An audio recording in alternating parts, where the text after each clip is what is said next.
Sri Samirul Islam, he will address the House in Bengali. Your time, sir, is 15 minutes. Respected. It's his maiden speech. Respected Chairman, sir, thank you for the opportunity given to me to speak on President Address. In her address on 27 June, Honorable President Madam referred to complete transparency and fluidity in all union government recruitment. Everyone in this August House is now familiar of how the premier entrance exams UGC NEET, which facilitates student admission to the medical colleges, has been compromised, severely compromised. I understand that my colleague from the ruling BJP will attempt to deflect the same through the guise of the so-called CBI investigation and recent removal of NTA chairman. They must, however, need to acknowledge that under this union government, the credit card has overshadowed the report card of a student. Not only NEET, sir, similar scams have also unfolded in other premier entrance exams like UGC NET, which ensures that our education systems gets good quality teachers and excellent researchers. I have two crucial points to present to you, sir. First one is those involved in the scam and malpractice with this premier exam not only accepted money but also undermined the futures of lakhs of deserving students who were deprived of their rightful opportunity despite their competence. Sir, how will the union government compensate these unfortunate individuals who have been dreaming for years of becoming a doctors and ensure they do not leave the country to pursue their dreams? Sir, my second point is the irregularities exposed this year do not suggest that they were unprecedented. It raises serious question or similar practices that might have occurred in previous exam as well. Therefore, I urge you to establish a joint parliamentary committee to investigate whether the earlier exam conducted by NTA were fair. If it is found that there were irregularities, then the government has compromised the lives of ordinary people as unqualified students gain admission to the medical colleges and are likely to become substandard doctors. Sir, now I want to mention another two major issue in front of you in my mother language, Bengali. মাননীয় chairman মহাশয়, মাননীয় রাষ্ট্রপতি মহোদয়া তার বক্তব্যে ভগবান বিরসা মুন্ডার পরম্পরা ঐতিহ্য তুলে ধরার জন্য ভারত সরকারের ভূমিকার প্রশংসা করেছেন। কিন্তু এই প্রসঙ্গে আমি তুলে ধরতে চাই যে শুধুমাত্র পশ্চিমবঙ্গ নয়, ভারতবর্ষের কোটি কোটি আদিবাসী সম্প্রদায়ের মানুষ প্রকৃতিকে পুজো করেন। প্রকৃতির পুজো হলো তাদের কাছে সারি ধর্ম ও সান্না ধর্ম। সারি এবং সান্না ধর্ম হলো সাঁওতাল, ভূমিজ, মুন্ডা, লোদা, শবর, বীরহর, ওরাং ইত্যাদি আদিবাসী সম্প্রদায়ের মানুষের প্রধান ধর্ম। বিশেষ করে পশ্চিমবঙ্গের ক্ষেত্রে যদি আমরা দেখি, উত্তরবঙ্গ ও দক্ষিণবঙ্গের বিভিন্ন জেলাতে লাখো লাখো আদিবাসী সম্প্রদায়ের মানুষ এই দুটি ধর্ম ঐতিহ্যের সঙ্গে পালন করে আসছে। একই সঙ্গে পশ্চিমবঙ্গের কিছু সংখ্যক কুর্মী সম্প্রদায়ের মানুষেরাও এই ধর্মে নীতি ও রীতি পালন করে আসছে। কিন্তু দুঃখের বিষয়, ভারত সরকার এই সম্প্রদায়ের মানুষের দীর্ঘদিনের দাবি সারি ধর্ম এবং সারনা ধর্মকে এখনো অবধি সরকারিভাবে কোনো স্বীকৃতি দেয়নি। এই ধর্মীয় ঐতিহ্যের সঙ্গে হাজার হাজার বছরের পুরনো ইতিহাস থাকা সত্ত্বেও ভারত সরকার তা স্বীকার করছে না। যদিও 17 ফেব্রুয়ারি 2023 পশ্চিমবঙ্গের মাননীয় মুখ্যমন্ত্রী মমতা বন্দ্যোপাধ্যায়ের নেতৃত্বে পশ্চিমবঙ্গ সরকার বিধানসভায় সারি এবং সারনা ধর্মকে আদিবাসী সম্প্রদায়ের ধর্ম হিসাবে স্বীকৃতি দেওয়ার জন্য একটি প্রস্তাব পাস করেছেন এবং সেই প্রস্তাবটি 27শে ফেব্রুয়ারি 2023 ভারত সরকারের কাছে পাঠিয়েও দেওয়া হয়েছে। কিন্তু দুঃখের বিষয়, এই প্রস্তাবের বিষয়ে ভারত সরকারের তরফ থেকে এখনো পর্যন্ত কোনো পদক্ষেপ গ্রহণ করা হয়নি।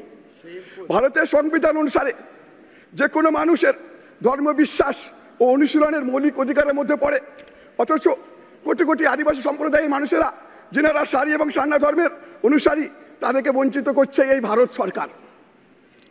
এই ধর্মের স্বীকৃতির জন্য এবং এই ধর্মের অনুসরণকারীদের চিহ্নিতকরণ করার জন্য একটি সমীক্ষার প্রয়োজন আছে, কিন্তু এখনো পর্যন্ত ভারত সরকারের তরফ থেকে কোনো রকম পদক্ষেপ গ্রহণ করা হয়নি।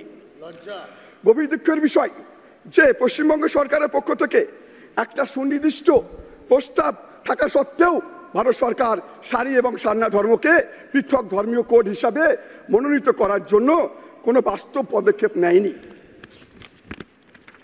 পণ্ডিত রঘুনাথ মুর্মু সাঁওতালি ভাষাতে বলেছেন, আলমেনা তামা রমেনা তামা ধরম মেনা তামা আমোহ মেনাম আলেম আদলেরে ররেম আদ ধরেম আদলেরে আমোহ আদ। In the version in English, you have your alphabet, you have your language, you have your religious, the hope of life. If the alphabet is lost, the language will be lost. If the religious is lost, then the hope of life will be lost. আমি পুনরায় ভারত সরকারের কাছে সারি এবং সারনা ধর্মকে আলাদা আলাদা ধর্মীয় কোড হিসাবে স্বীকৃতি দেওয়ার প্রক্রিয়া অবিলম্বে চালু করার দাবি জানাচ্ছি। আমাদের প্রধানমন্ত্রী নরেন্দ্র মোদী তা সবসময় সব ভাষণে বলেন সবকা সাথ, সবকা বিকাশ, সবকা বিশ্বাসের কথা বলেন, অথচ এই ভারত সরকারের আমলে আদিবাসী, তফসিলি, সংখ্যালঘু, মূল্যবাসী জনজাতির ওপর বারবার অবিচার, ধর্মীয় নিপীড়নের ঘটনা ঘটেই চলেছে। আমাদের প্রত্যেককে মনে রাখতে হবে রবীন্দ্রনাথের কথাই, যারে তুমি নিচে ফেলো সে তোমারে বাঁধিবে যে নিচে, পশ্চাতে রেখেছো যারে সে তোমার পশ্চাতে বাঁধিছে। জয় জোহার, জয় মূল্যবাসী, জয় সংবিধান। মাননীয় চেয়ারম্যান মহাশয়, রাষ্ট্রপতি মহোদয়া তার বক্তব্যে বলেছেন, দেশের দরিদ্র যুবক, মহিলা এবং কৃষকদের ক্ষমতায়নের লক্ষ্যে ভারত সরকার নিরন্তর কাজ করে চলেছে। প্রশ্ন হচ্ছে, পশ্চিমবঙ্গ কি দেশের বাইরে, যেখানে কেন্দ্রীয় সরকারের বিকাশিত ভারতের আলো থেকে বঞ্চিত করা হচ্ছে বাংলার লক্ষ লক্ষ দরিদ্র যুবক, মহিলা ও কৃষকদের? কারণ 2021 সালে বিধানসভা নির্বাচনে বাংলার কাছে হারের পর, ভারতীয় জনতা পার্টি হারের পর থেকে বাংলার দেড় লক্ষর উপরে বকেয়া টাকা ভারত সরকার পশ্চিমবঙ্গ সরকারকে দিচ্ছে না। তার ফলে বাংলার প্রতি, বাংলার খেটে খাওয়া মানুষের প্রতি, বাংলার মহিলাদের প্রতি, বাংলার কৃষকদের প্রতি বঞ্চনা করেই চলেছে। কোনো আর্থিক সহযোগিতা তো দূরের কথা, নানাভাবে বাংলার মানুষের আর্থিক মেরুদণ্ড ভেঙে দেওয়ার জন্য যত রকম অসহযোগিতা করা যায় এই ভারত সরকার বাংলা সরকারের প্রতি করছে।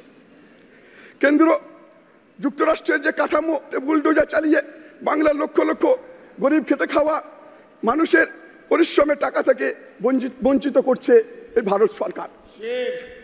2021 সালের হারের পর থেকে 100 দিনের কাজ, মনরেগা প্রকল্পের কয়েক হাজার কোটি টাকা এখনো পর্যন্ত দেয়নি ভারত সরকার।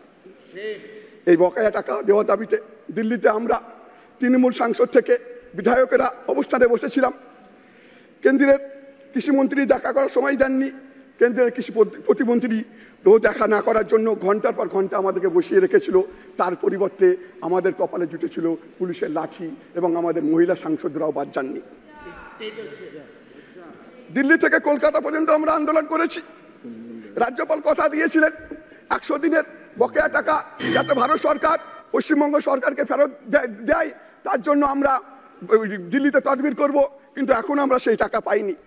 আমাদের মাননীয় মুখ্যমন্ত্রী মমতা বন্দ্যোপাধ্যায় প্রধানমন্ত্রীর কাছে বকেয়া টাকার জন্য দেখা করেছিলেন, কিন্তু সেই টাকা এখনো বাংলার মানুষ পায়নি। বিশেষ করে করোনার পর বহু মানুষের 100 দিনের কাজ ছিল রোজগারের বড় ভরসা।